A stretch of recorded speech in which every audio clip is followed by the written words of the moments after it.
Saibam escolher o seu corretor de imóveis, saiba escolher o seu imóvel de compra, tenha todas as informações. Quando a gente fala que um imóvel pode ser comprado em até 60 dias, é porque a gente sabe do que a gente está falando.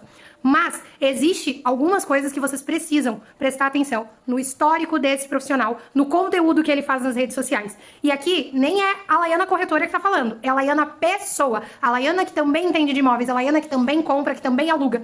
Então eu vou deixar o vídeo falar por si próprio nos preços a diferença entre um profissional bom e um profissional ruim do mercado. A compra do meu imóvel virou um pesadelo por conta da minha corretora.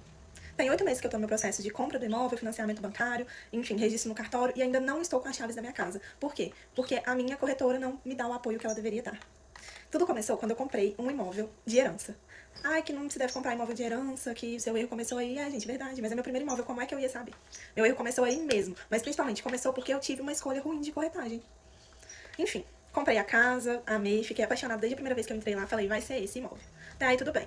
Fui, demorou tempo pra Caixa aprovar o financiamento, enfim, burocracias normais. Eu não queria que meu processo demorasse um mês. Imóvel de herança não é um problema, desde que o corretor saiba o que está fazendo, deixe bem claro os processos para compra desse imóvel. Muitas vezes houve imóveis de herança. Eu já vendi imóveis de herança com mais de 12 vendedores. Todos bem claros, organizados, com a documentação em dia. Hoje em dia, existe o processo de e-notoriado. Tu assina o documento de onde tu estiver. Se tu estiver no Japão, tu consegue assinar.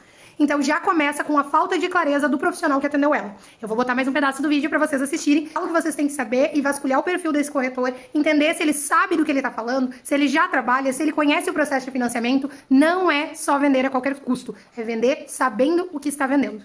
Eu tinha noção de que o processo iria demorar, mas 8 meses não é demora. 8 meses é má fé de várias partes envolvidas nesse processo. Um dos vendedores morava no exterior e a minha corretora não me informou. E eles queriam assinar presencial, por ser algumas pessoas mais de idade. Então, esse vendedor que morava fora, porque lembra, esse imóvel é de herança, então são vários vendedores. Esse que morava fora, ele teria que passar pelo... Aqui temos um ponto importante sobre qualquer compra. O problema não foi ser um imóvel de herança. Volto a dizer, se esse imóvel passou pela engenharia do banco, pela conformidade da Caixa e ela assinou o contrato com o banco, isso significa que o imóvel estava regularizado. O que foi e que aconteceu foi desorganização pela parte da quantia de vendedores e documentação. Se os vendedores são de fora do país, existe o e-notariado. Se os vendedores são idosos, faça a procuração. Isso tudo tem que ser acordado antes de chegar na etapa final. Assinou com o banco, do banco é direto para cartório. E as coisas têm que ser regularizadas o quanto antes. Isso é papel nosso, do corretor, organizar as partes e ser transparente com o cliente. Ele teria que passar pelo consulado para poder fazer a procuração do modelo Caixa, enfim. E a corretora não tinha me falado isso. Daí eu esperei mais uns 2 meses até eu voltar na Caixa e assinar de novo o meu contrato. Porque eu já tinha assinado, mas a reserva expirou, porque eles não foram lá assinar, porque esse vendedor morava fora. E a corretora não me informou isso. Até aí tudo bem. Passei novamente pela Caixa, assinei, meu contrato foi pro cartório. Deu tudo certo? Claro que não, porque tá faltando de novo documentação de vendedor. Mais uma vez, o problema não é faltar a documentação. Porque a minha corretora não tem culpa dos vendedores não estarem com os documentos separados. Mas em parte ela tem, porque era obrigação dela. Ela disse que assinou o contrato com a Caixa e ainda faltava a documentação do vendedor. Uma das coisas importantes de você saber é que formulário Caixa não é contrato Caixa.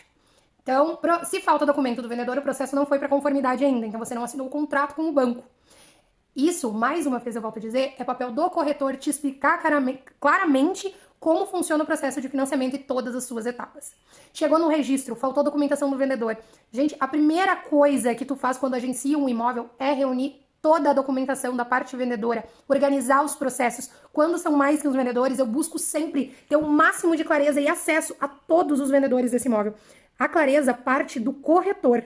O processo de financiamento, ele é um processo simples, mas ele tem que ser esclarecido pelo corretor que está lhe atendendo. O processo de financiamento exige muitas documentações, tanto do comprador, quanto dos vendedores, quanto do imóvel. E se esse corretor não foi transparente, você se sentiu inseguro com o processo, senta, conversa com o correspondente bancário, busque outro corretor. O corretor tem que passar transparência no processo.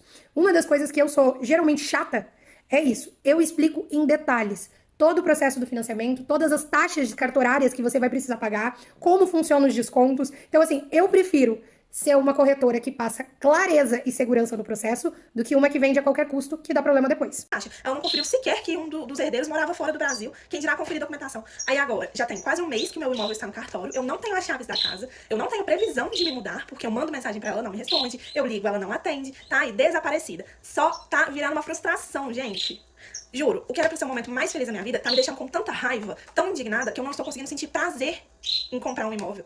Isso é, assim, inadmissível, que alguém consiga manipular tanto o meu sonho de vida pra transformar ele em uma frustração nesse nível. enfim, cuidem de quem vocês contratam para ser prestador de serviço de vocês. E a minha dica é, imóvel de herança, passa longe também. Eu não tô falando mal da classe dos corretores. Eu estou falando mal de corretores que tiram a sua carteirinha e desempenham mal o seu papel.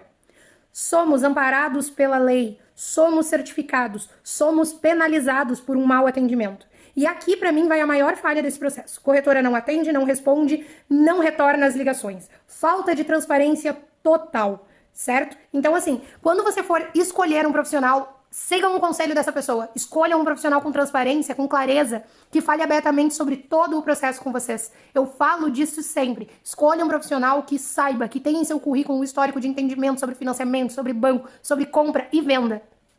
Só vou retificar a fala dela. Não comprem imóvel de herança. 1, esse imóvel não era de herança, ele já estava liberado.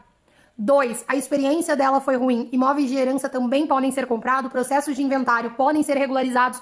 Tudo isso é alinhamento de prazos, onde o corretor com transparência passa honestidade e segurança para o cliente. E informa, teu processo vai levar 30 dias, teu processo vai levar 60 dias. Explica para o cliente o que ele está assinando. Esse é formulário caixa, esse é contrato com o banco, esse é contrato particular. Porque tem diferença entre contrato particular, contrato do banco, formulários com a caixa.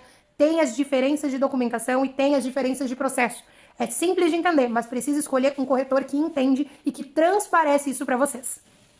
Então, se você viu toda a minha sequência de stories, entendeu o ponto que eu estou tentando falar pra vocês e tem dúvidas sobre financiamento de imóvel, sobre compra dentro do Minha Casa Minha Vida, sobre o tipo de imóvel que você está comprando, entra em contato aqui e me chama e eu vou ter o maior prazer em te atender, tirar todas as tuas dúvidas, ser clara durante o processo, te explicar como funciona a análise de crédito. Detalhe, Minha Casa Minha Vida temos pelo Banco do Brasil e pela Caixa Econômica Federal. Então, isso é um detalhe que o seu corretor também precisa saber. Temos bancos que financiam para cotista, Caixa e Banco do Brasil. Temos bancos que facilitam a análise para o correntista, Itaú, Santander, Banco Inter. O corretor tem que saber do que está falando. E disso eu sei. E eu posso afirmar que eu consigo a tua aprovação de crédito em 24 horas. Tá na dúvida? Entre em contato e me chama agora mesmo.